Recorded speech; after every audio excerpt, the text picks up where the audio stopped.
Hello friends, कैसे हैं आप लोग। सीरियल स्टार्ट करने से पहले आप लोगों से रिक्वेस्ट है, अगर आपने मेरे चैनल को सब्सक्राइब नहीं किया तो बेल आइकन दबा के सब्सक्राइब करें ताकि नई हर आने वाली वीडियो की नोटिफिकेशन आप तक पहुंच सके। अगर आपने इफ यू विश अपॉन मी के पिछले एपिसोड नहीं देखे हैं तो लिंक डिस्क्रिप्शन बॉक्स में जाके वीडियो देख लें। जैसे कि पिछले एपिसोड में हमने देखा था ग्यूराई अपने फादर के रूम में जाता और वो उसका हाथ पकड़ लेते तो ग्यूराई काफी घबरा कर बाहर निकल आता है। तभी वो देखता है कि हॉस्पिटल में छोटा बच्चा आया होता है और उसकी बहन उसे काफी डांट रही होती है कि वो इधर उधर मत घूमे। ग्यूराई फिर से जाके चेक करने लगता है कि उस पेशेंट ने उसका हाथ सच में पकड़ा था, लेकिन वो पेशेंट सो रहा होता। फिर हम देखते हैं ग्यूराई बाहर आकर नर्स सीओ के बारे में पूछने लगता है, जहाँ पर उसे पता चलता है कि सीओ ने मोक्पो जाने के लिए सारी छुट्टियां खर्च कर ली है तो इस टाइम बिजी है। तभी हम देखते हैं वहाँ पर सोजिन आती है। ग्यूराई उन बच्चों के बारे में पूछने लगता है तो सोजिन उसे बताती है, जब तुम लोग मोक्पो गए थे तब एक पेशेंट आई थी। बच्चों का कहना है कि पेशेंट उनकी दादी और उनके सिवा दूसरा कोई भी उनका नहीं है। सारी बातें सोजिन उसे बता रही होती। दूसरी तरफ में सोगजुन का सीन दिखाया जाता है। सॉरी गाइस, पिछले एपिसोड के लास्ट में मैंने धोखे से बता दिया था कि हानजून ने ग्यूराई को मरवाने के लिए कहा था, लेकिन हानजून ने खुद को मारने के लिए कहा होता है। सोगजुन हानजून की इस डिसीजन से सोगजुन काफी परेशान होता। वो उससे कहता है तुम्हें लास्ट बार सोच लेना चाहिए। तो हानजून उससे कहती कि वो ऐसी जिंदगी नहीं जी सकती है। वो हमेशा दवाइयों के साथ ही अपनी जिंदगी स्पेंड नहीं करना चाहती और न ही वो ऐसी जिंदगी चाहती कि वो हमेशा डिप्रेशन में रहे। उसकी बातें सुनने के बाद सोगजुन काफी उदास होता है और वो वहाँ से उठकर चला जाता है। वो गाड़ी में जाकर रोने लगता है। सोगजुन काफी रो रहा होता है कि वो हानजून को पसंद करते हैं। फिर अगले सीन में हम देखते हैं ताइसी ग्यूराई को बुलाते हैं और उसे एक फॉर्म दिखाते हुए कहते हैं ये नीदरलैंड का एक गाँव है जहाँ पर मिस्टर हुआंग अपनी वाइफ मिस ली को ले जाना चाहते हैं, तो मैं यहाँ पर नहीं रहूंगा, तो उनके प्लेन की टिकट तुम्हें करानी पड़ेगी और पैसे मेरे पास है वो तुम मुझसे ले लेना। यहाँ पर ग्यूराई उनकी बातें सुनना तो ताइसिक उसे बताने लगते हैं कि नीदरलैंड के गांव में एक हॉस्पिटल है जहाँ पर डिमेंशिया पेशेंट रहते हैं और वहाँ के वॉलंटियर इनका बहुत ख्याल रखेंगे। फिर ताइसिक कहते हैं कि वो हॉस्पिटल में एडमिट हो जाएंगे कल और कीमोथेरेपी अपने स्टार्ट कर देंगे। दोनों लोग रात में बातें करते हैं। फिर सीन हमें मॉर्निंग का दिखाया जाता है जहाँ पर ग्यूराई हर जगह ताइसिक को ढूंढता और वो उसके एम्बुलेंस में ढूंढता है। तभी वो देखता है कि ताइसिक का पेनेंट वहाँ पर नहीं लगा है। और दूसरी तरफ हमें ताइसिक का दिखाया जाता है जो हॉस्पिटल में एडमिट हो चुके होते हैं, लेकिन वो सभी को बहुत मिस कर रहे होते हैं। फिर हमें ग्यूराई का दिखाया जाता है हॉस्पिटल में बच्चे ड्रिंक लेने की कोशिश कर रहे होते लेकिन वो नहीं निकल पाते, तो ग्यूराई आके उनकी हेल्प करता है। तो छोटा लड़का काफी इम्प्रेस होता है ग्यूराई से। फिर ग्यूराई कुकिंग करने के लिए जाता है जहाँ पर वो देखता है सूंजा बातें कर रही होती कि ताइसिक सुबह उनसे मिलने आए। तो ग्यूराई मन में सोचने लगता है कि ताइसिक सबसे मिलकर गए हैं लेकिन मुझसे नहीं मिले हैं। जहाँ पर हमें फ्लैशबैक दिखाया जाता है सूंजा जब ताइसिक से मिलने जाती है तो ताइसिक काफी इमोशनल होते हैं और वो ग्यूराई का ख्याल रखने के लिए उससे कहते हैं। सूंजा भी उनसे काफी इमोशनल होकर कहती है कि मुझे पता है आप जल्दी ठीक होकर वापस आ जाएंगे। फिर अगला सीन हमें दिखाया जाता है ग्यूराई 403 रूम में जाकर चेक करता है जहाँ पर उसके फादर अकेले बैठे होते हैं। तो ग्यूराई उनसे कहने लगता है आप यहाँ पर क्यों बैठे हैं। वो उसको सारी बात याद की बताने लगता है, तुमने मुझसे कहा था कि तुम मुझे छोड़ोगे नहीं। और ताइसिक कौन है ये सुनते ही ग्यूराई कहता है आपको ताइसिक के बारे में कुछ भी नहीं याद है। जिस तरह तुम मुझसे बात कर रहे थे तो ऐसा लग रहा थी कि मैंने ताइसिक के साथ बहुत बुरा किया है, लेकिन मुझे कुछ भी याद नहीं। मुझे बस इतना याद है कि मेरा एक बेटा था। फिर ग्यूराई बाहर जाता है तो देखता है कि वो छोटा बच्चा बात ले रहा है और वो उससे पूछने लगता है तुम यहाँ पर बात क्यों ले रहे हो। तो उससे बच्चा कहने लगता है कि वो यहाँ पर बोर हो रहा है इसीलिए कुछ ना कुछ करता रह रहा है। तो ग्यूराई भी उसके पास बैठ जाता है। तभी वहाँ पर उसकी बहन आ जाती है और ग्यूराई से कहने लगती तुम मेरे भाई से क्या करवा रहे हो, लेकिन वो उसकी बात नहीं सुनती है और वहाँ से अपने भाई को लेकर चली जाती है। फिर हमें रात का सीन दिखाया जाता है। सीओ काम करने के बाद थक जाती है तो ग्यूराई उससे कहता है कि मैं तुम्हें घर छोड़ देता हूँ।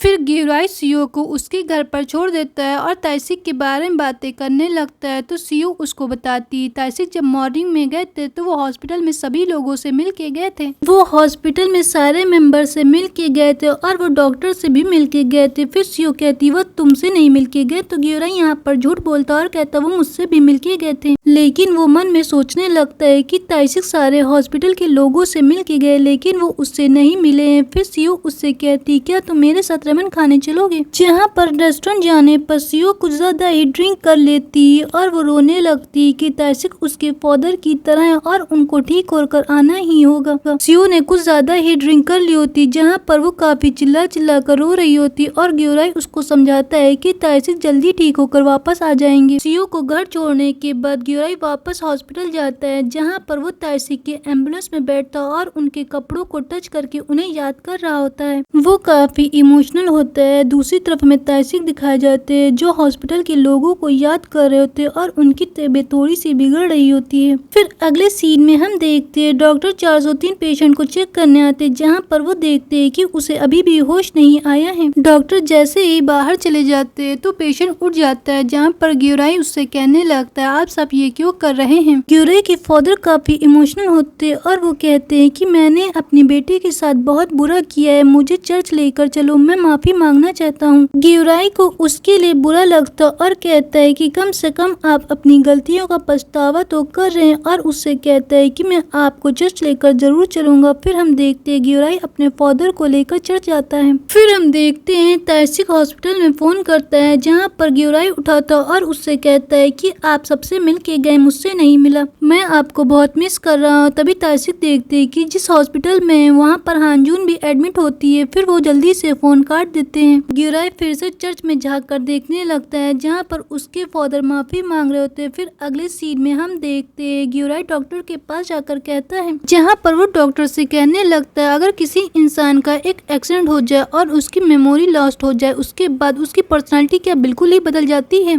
यहाँ पर वो अपने फादर की बात करते हुए कहता है क्या कोई इंसान बुरे से अच्छा बन सकता है। तो डॉक्टर उससे कहते हैं हाँ मैंने ऐसे लेक्चर में एक बार सुना था इंसान की पर्सनालिटी बदल सकती है। ये सुनने के बाद ग्योराई काफी शॉक्ड होता है। फिर वहाँ से चला जाता है। तभी वो देखता है कि वो दोनों बच्चे अपनी दादी के पास बैठकर बातें कर रहे थे। बच्चा अपनी बहन से कहता है कि दादी तो हमारी कभी उठती नहीं, अगर ऐसा हुआ कि दादी हमारी मर गई तो हम दोनों को अनाथालय भिजवा दिया जाएगा। अपनी भाई की बातें सुनने के बाद उसकी सिस्टर भी काफी परेशान हो जाती और वो कहती मुझे नहीं पता कि हमारे साथ क्या होगा और वो बाहर चली जाती। वो बैठकर रोने लगती। ग्योराई ये सब देख रहा था। तभी उसे ग्योराई की वहाँ पर रखी फोटो दिखाई देती तो ग्योराई उससे कहता है ये मेरा बेटा था और मैं बहुत इसे प्यार करता था, हॉस्पिटल के सभी लोग उसे प्यार करते थे। फिर ग्योराई उन दोनों को अपने साथ लेकर आता है और उनके लिए अच्छी सी डिशेज बनाकर उनको खाने के लिए कहता है। पहले तो वो नहीं खाते लेकिन ग्योराई काफी कहता है तो दोनों लोग खाने लगते हैं। ग्योराई उनसे उनकी दादी के बारे में पूछने लगता है तो वो लड़की बताती है कि उनकी दादी के सिवा उनका इस दुनिया में कोई नहीं है। फिर ग्योराई उनसे कहता है कि तुम्हारी दादी की क्या विश है। वो लड़की कहती है कि दादी ने मुझे विश के बारे में बताया नहीं लेकिन उनको पेड़ लगाना बहुत पसंद थे और हमारे घर में बहुत सारे प्लांट हैं। अगला सीन चर्च का दिखाया जाता है। ग्योराई के फादर चर्च में माफी मांग रहे होते और कहते हैं मैंने ताइसिक के साथ बहुत बुरा किया है।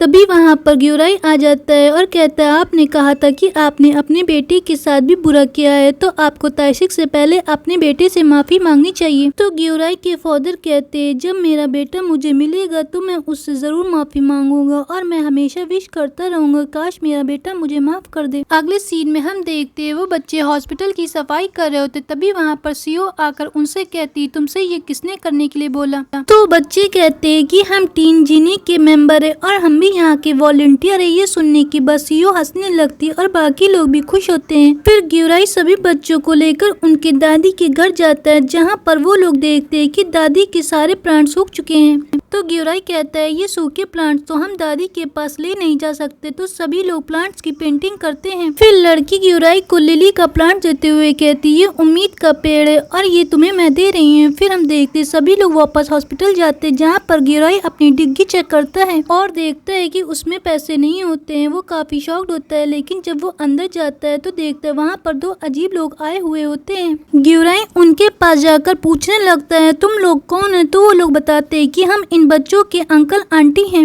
वो काफी दूर का रिलेशन ग्योराई को बताने लगते। तो ग्योराई उनसे कहता है कि आप इन बच्चों को नहीं ले जा सकते, ये हॉस्पिटल के रूल के खिलाफ है, आपको बहुत सारी फॉर्मेलिटी अदा करनी होंगी। तभी वहाँ पर सीओ भी आ जाती है और बात को संभालते हुए कहती है कि हम लोग आपको आपको बच्चे तभी देंगे जब आप सारी फॉर्मेलिटीज अदा कर लेंगे। ग्यूराई काफी उदास होकर बच्चों की दादी के पास बैठ जाता और कहता है कि आप तो बता भी नहीं सकती वो लोग कौन है, मुझे बच्चों की फिक्र हो रही है। फिर ग्यूराई वही पौधा अपने फादर को देते हुए कहता है ये उम्मीद का पौधा है, शायद आप मुझसे इस बारे में कुछ कॉन्फ्रेंस कर लेंगे। उसके फादर वो पौधे को रख लेते हैं। फिर अगले सीन में हम देखते हैं ग्यूराई सीओ को छोड़ने जाता है, जहाँ पर वो कहता है अगर मेरा बैग खो जाए तो तुम क्या करोगी। तो सीओ उससे कहती तुम्हारा बैग खो गया है। तो ग्यूराई कहता है मुझे एक ही इंसान पे शक है, वो है 403 का पेशेंट।